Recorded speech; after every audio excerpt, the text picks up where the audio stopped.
Ayun, oh. Magandang hapon mga idol.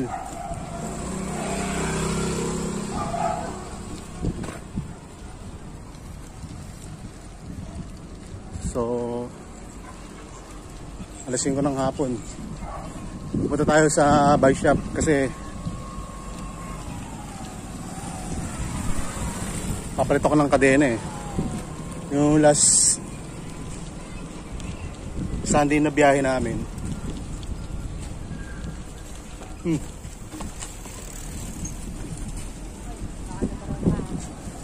Yung last Sunday na biyahe namin. Hindi, Martes pala, Martes.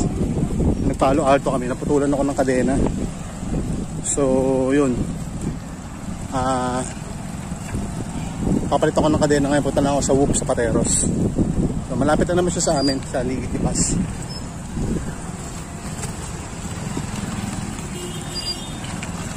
Yung daan na yan, yan yung papuntang Diego Silang, C5 labas niyan, Palar, papunta Market, Esemora. Yan yung papunta Pateros. Ito naman, sa gawing kanan na to, yan.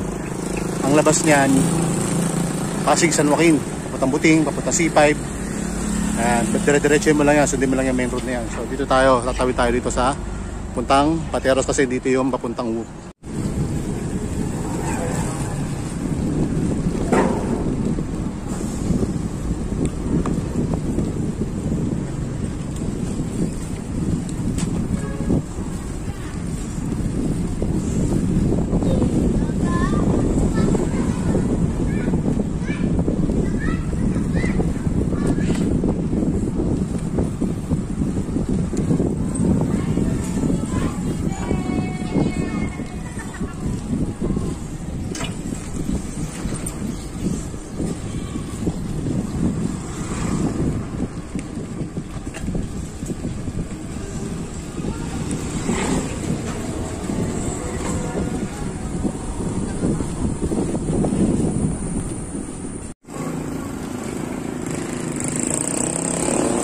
Ayun, no, mga idol, andito na tayo sa Wheels on Fire. Ayan.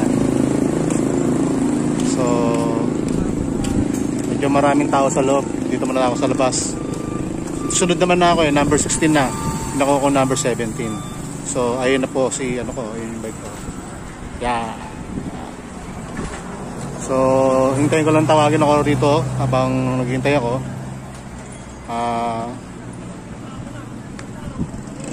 Ayoko kasi pumasok doon, may mga tao kasi eh. Pero hindi naman ganun ka-crowded.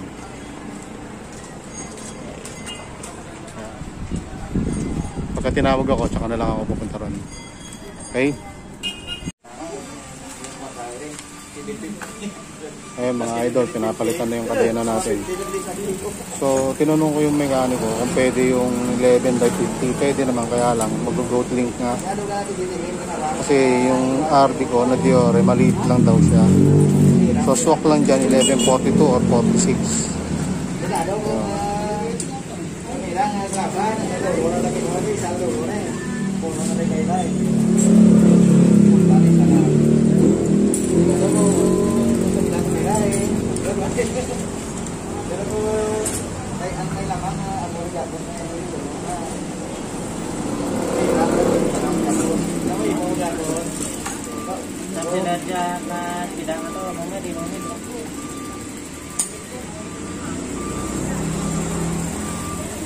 Kuya, kapag magpapalit ng tags, 42 yung speed o 46.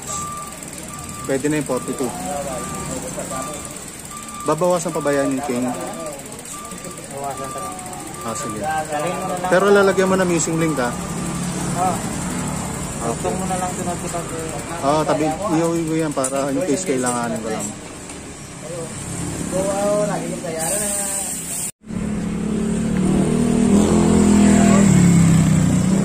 Ayun, no? Kumusta mga idol? Okay, pauwi na tayo. Ang bilis. Ang bilis ng pagpapalit ng kadena. Mas mabilis pa yung yung mas matagal pa pala yung paghihintay ko sa pila kaysa sa pagpapalit ng kadena. Okay? So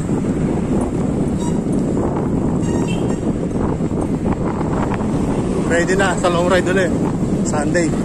So, may mga tropa tayo nagaya sa atin for Sunday ride. So, sabi, North Sagaray daw. Malayo-layo yun, Bulacan. Okay. So, kaya na-ready natin yung bike natin. Pinatune up na rin natin ngayon, pinatono. Okay. So, yung cogs, hindi muna ako papalit ng cogs. Kasi, sabi ng tropa, may isang nagsabi sa atin. Sabi ko kasi, nagtanong ako kung pwede ba sa drivetrain ko yung 10 speed 11/50 teeth. So pag mahihina lang daw yung gano'n, mga 50 teeth. Actually yung sa akin kasi yung cogs ko 36 teeth lang yan. So kahit gaano katirik yung ahon, kinakaya ko kahit 36 teeth lang yan. Okay. So mas masarap. So masarap umahon na walang daya. So anyway, pag may budget na, siguro mapapalit ako. Yung nga, yung sabi ng mekaniko kanina, 42, 46 teeth pwede na. Okay? So kasi pag nag-50 teeth ka pa, 52 teeth, mag-goat link ka daw noon. Sabi, hindi ko alam kung ano yung sabihin ng goat link. Anyway, pero at least, resolve yung problem natin. So ngayon, mga idol, kapag may mga nararamdaman kayo sa bike ninyo, halimbawa may mga parang sira, alanganin kayo bumiyahe, huwag nyo itutuloy kasi mahirap yung gano'n, yung may nararamdaman kayong kaunting sira sa bike nyo tapos magra-ride pa kayo. So malaking problema yan. Expect ninyo na mapiperwisyo kayo yan. Okay? So hanggang sa muli mga idol, tayong kaibigan. Ayan. So pag may nararamdaman kayong sira sa bike nyo, paayos nyo na agad. Okay? Salamat.